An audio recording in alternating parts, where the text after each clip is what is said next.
ओम नमो भगवते वासुदेवाय नमः। जय श्रीमन नारायण। दोस्तों आइए आज हम सुनते हैं कार्तिक मास महात्म्य का 19वां अध्याय। प्रेम से बोलिए विष्णु भगवान की जय हो। कार्तिक महीने के ठाकुर जी की जय हो। कार्तिक मास महात्म्य के अध्याय में 18वें में हमने सुना भैया दूज पूजा का शास्त्रीय विधान सुना। आज इस अध्याय में हम भगवान विष्णु के पार्षद जिनका नाम सुशील और पुण्यशील है विषय में जानेंगे। आइए चलिए सुनते हैं 19वां अध्याय। कार्तिक मुक्ति का वरदान। बोलो कार्तिक महात्म्य की जय।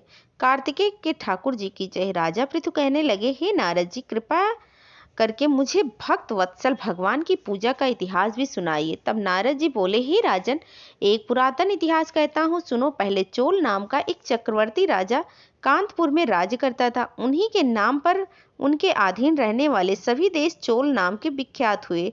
राजा चोल जब इस भूमंडल का शासन करते थे, उस समय उनके राज्य में कोई भी मनुष्य दरिद्र, दुखी, पाप में मन लगाने वाला अथवा रोगी नहीं था। यह सब राजा के यज्ञ करने का प्रभाव था। एक समय की बात है, राजा चोल ताम्रवर्णी नदी के किनारे अनंत शयन नामक तीर्थ में गए, जहाँ जगदीश्वर भगवान विष्णु ने योग निद्रा का आश्रय लेकर शयन किया था। वहाँ भगवान विष्णु के दिव्य विग्रह की राजा ने विधि पूर्वक पूजा की। दिव्य मणि, मोतियों तथा स्वर्ण के बंधे हुए सुंदर पुष्पों से पूजन करके साष्टांग प्रणाम किया। प्रणाम करके जो ही बैठे, उसी समय उनकी दृष्टि भगवान के पास आते हुए दो ब्राह्मण पर पड़ी, जो उन्हीं की कांची नगरी के निवासी थे। उनका नाम विष्णुदास था। उन्होंने भगवान की पूजा के लिए अपने हाथ में तुलसी दल और जल ले रखा था। निकट आने पर उन ब्राह्मण ने विष्णु सूक्त का पाठ करते हुए देवाधिदेव भगवान को स्नान कराया और तुलसी की मंजरी तथा पत्तों से उनका विधिवत पूजन किया। राजा चोल ने जो पहले रत्नों से भगवान की पूजा की थी, वह सब तुलसी पूजा में ढक गए। यह देखकर राजा क्रोधित हो गए और बोले, अरे ढोंगी मूर्ख, मैंने मणियों, मोतियों और स्वर्ण फूलों से भगवान की पूजा की थी। वो कितनी शोभा पा रही थी, तुमने तुलसी दल चढ़ाकर उसे ढक दिया। बताओ तुमने ऐसा क्यों किया? मुझे तो जान पड़ता है कि तुम दरिद्र और गंवार हो, भगवान विष्णु की भक्ति को बिल्कुल भी नहीं जानते हो, क्योंकि तुमने मेरे किए गए विचित्र श्रृंगार का बिगाड़ दिया है। राजा की यह बात सुनकर द्विश्रेष्ठ विष्णुदास ने कहा, राजन, आपको भक्ति का कुछ भी पता नहीं, केवल राजलक्ष्मी के कारण आप घमंड कर रहे हैं। बताइए तो, आज से पहले आपने वैष्णव व्रतों का पालन किया है? तब निर्श्रेष्ठ चोल राजा ने हंसते हुए कहा, तुम तो दरिद्र और निर्धन हो, तुम्हारी भक्ति भगवान विष्णु में कितनी है? तुमने भगवान विष्णु को संतुष्ट करने वाला कोई भी यज्ञ और दान आदि नहीं किया है, ना पहले कभी कोई देव मंदिर ही बनवाया। इतने पर भी तुम्हें अपनी भक्ति का इतना गर्व है। यहाँ जितने भी ब्राह्मण बैठे हैं, मेरी बात को ध्यान पूर्वक सुने और देखें, भगवान विष्णु के दर्शन मुझे होते हैं या तुझे, इसके बाद दोनों की भक्ति के संबंध में आप लोग जान जाएंगे। ऐसा कह के राजा अपने राजभवन को चले गए। वहां उन्होंने महर्षि मृदुगल को आचार्य बनाकर वैष्णव यज्ञ आरंभ कर दिया। उन्होंने उस यज्ञ में अनेक ऋषि महर्षियों को बुलवाया, उनको बहुत सा अनाज और धन आदि दक्षिणा दी। उधर सदैव भगवान विष्णु को प्रसन्न करने वाले शास्त्रोक्त नियमों में तत्पर विष्णुदास भी व्रत का पालन करते हुए वहीं भगवान विष्णु के मंदिर में टिक गए। उन्होंने कार्तिक और कार्तिक के उत्तम व्रत का अनुष्ठान, तुलसी वन को, वृक्षा एकादशी को, आदिक्षर मंत्र का जाप, नृत्य गीत आदि मंगलमय आयोजनों के साथ प्रतिदिन सोस उपचार विधि से भगवान विष्णु की पूजा आदि नियमों का आचरण किया। वे प्रतिदिन चलते फिरते और सोते समय हर समय भगवान विष्णु का ही स्मरण करते थे। उनकी दृष्टि सर्वत्र सम हो गई थी। वे सब प्राणियों के भीतर एकमात्र भगवान विष्णु को ही स्थिर देखते थे।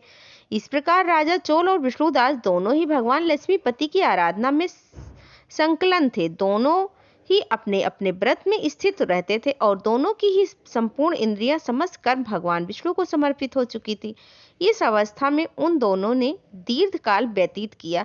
एक दिन की बात है, विष्णुदास ने नित्य कर्म करने के बाद भोजन तैयार किया, किंतु कोई छिपकर उसे चुरा कर ले गया। विष्णुदास ने देखा भोजन नहीं है, परंतु उन्होंने दोबारा भोजन नहीं बनाया, क्योंकि ऐसा करने पर सायल की पूजा के लिए उन्हें देर हो जाती, उन्हें समय ही नहीं मिलता। इसीलिए सायंकाल का व्रत भंग ना हो जाए, इसीलिए वो भूखा ही सो गए। दूसरे दिन पुनः उसी समय पर भोजन बनाकर वो जो ही भोजन विष्णु को भोग अर्पण करने के लिए गए, त्यों ही किसी ने आकर फिर सारा भोजन हड़प लिया। इसी प्रकार 7 दिनों तक लगातार कोई उनका भोजन चुरा कर ले जाता। तब वो हैरान होकर सोचने लगे कि यह तो बड़ी विचित्र घटना है, ना जाने कौन हर रोज भोजन को चुरा कर ले जाता है।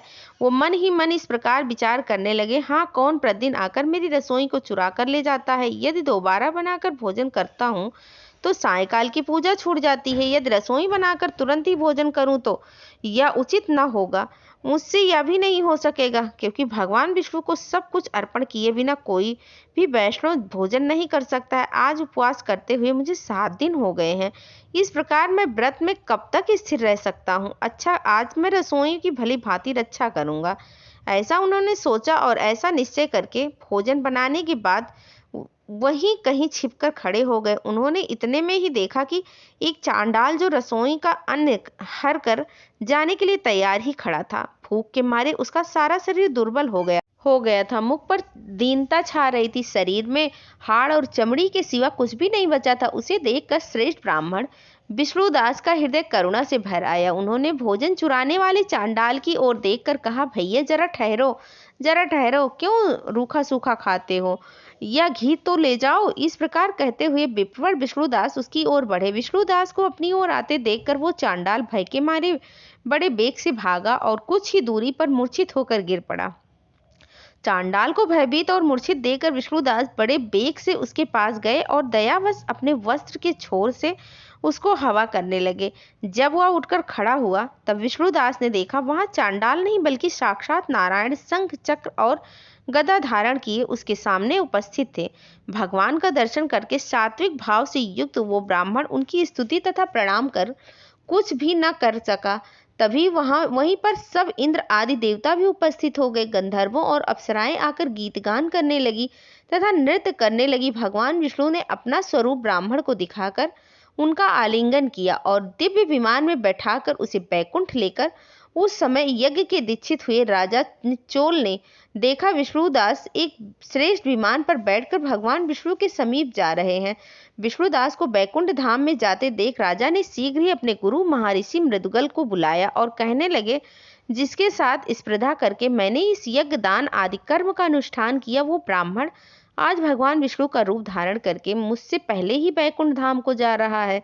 मैंने इस वैष्णव धाम में भली भांति दीक्षित होकर अग्नि में हवन किया और दान आदि के द्वारा ब्राह्मणों को मनोरथ पूर्ण किया, फिर भी अभी तक भगवान विष्णु मुझ पर प्रसन्न नहीं हुए और इस विष्णुदास को केवल भक्ति के ही कारण ही हरि ने प्रत्यक्ष दर्शन दे दिया। इसीलिए जान पड़ता है कि भगवान विष्णु केवल दान और यज्ञों से प्रसन्न नहीं होते, उन प्रभु का दर्शन कराने में भक्ति की ही प्रधान कारण है। इसके बाद राजा ने अपने भांजे को राज सिंहासन पर विराजित कर उसे राजा बना दिया। वे बचपन में ही यज्ञ की दीक्षा लेकर उसी में लगे रहते थे, इसीलिए उन्हें कोई पुत्र नहीं हुआ। यही कारण है कि उस देश में आज तक भांजे ही राज्य के उत्तराधिकारी होते हैं। भांजे को राज देकर राजा यज्ञशाला में गए और यज्ञ कुंड के सामने खड़े होकर भगवान विष्णु को संबोधित करते हुए 3 बार ऊंचे स्वर से बोले, भगवान विष्णु, आप मुझे मन, वाणी, शरीर और क्रिया द्वारा होने वाली अविचल भक्ति दीजिए। इस प्रकार कहकर वो सबको देखते ही देखते अग्निकुंड में कूद पड़े। बस उसी क्षण भक्त वत्सल भगवान विष्णु अग्निकुंड से प्रकट हुए और उन्होंने राजा को छाती से लगाकर एक श्रेष्ठ विमान में बिठाया और अपने साथ बैकुंठ धाम को ले गए। नारद जी बोले, हे राजा पृथु, जो विष्णुदास थे वो पुंडशील नाम से प्रसिद्ध भगवान के पार्षद हुए और जो राजा चोल थे उनका नाम सुशील हुआ। इन दोनों को अपने ही समान रूप देकर भगवान लक्ष्मीपति ने अपना द्वारपाल बना लिया। कार्तिक मास महात्म्य अध्याय 19वां समाप्त हुआ। प्रेम से बोलिए विष्णु भगवान की जय हो। कार्तिक माह के ठाकुर जी की जय हो।